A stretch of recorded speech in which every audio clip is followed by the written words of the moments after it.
पिंजर पोलिसांनी 2 दिवसातच इलेक्ट्रिक तार चोरांना केली मुद्देमालासह अटक।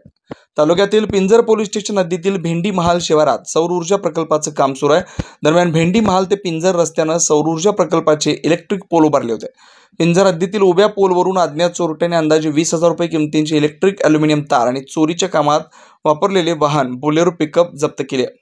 पिंजर पोलिसांनी अवघ्या 2 दिवसातच तक्रार प्राप्त होता चोरट्यांचा शोध घेऊन 3 आरोपींना मुद्देमालासह अटक करण्यात आली। त्यामुळे पिंजर पोलिसांच्या कारवाईचं कौतुक केलं जात आहे। पोलिसांनी दिलेल्या प्राप्त माहितीनुसार भेंडी महाल शिवारात सौर ऊर्जा प्रकल्पाचं काम सुरू आहे। या कंपनीनं भेंडी महाल ते पिंजर पर्यंत इलेक्ट्रिक पोल उभारून त्यावर इलेक्ट्रिक तार जोडले होते।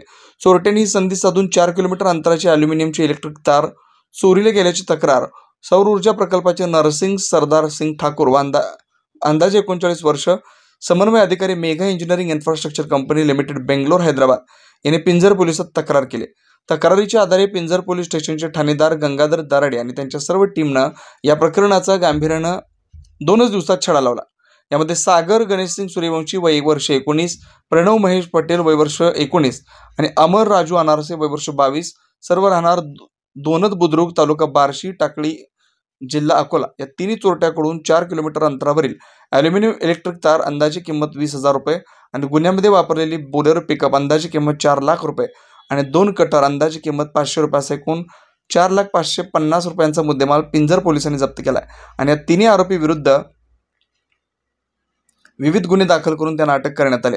ही कारवाई पिंजर पोलीस स्टेशनचे ठाणेदार गंगाधर दाराडे यांना मिळालेल्या गुप्त माहितीवरून हेड कॉन्स्टेबल सुभाष उघडे, हेड कॉन्स्टेबल चंद्रकांत गोरे, पोलीस कॉन्स्टेबल नरहरी देवकते, रोशन पवार, कुणाल डोंगरे इत्यादींनी केले।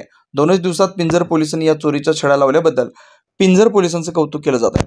आपला जिल्हा आपला महाराष्ट्र मराठी न्यूजसाठी प्रतिनिधी आशिष वानखेडे, बार्शी टाकळी अकोला।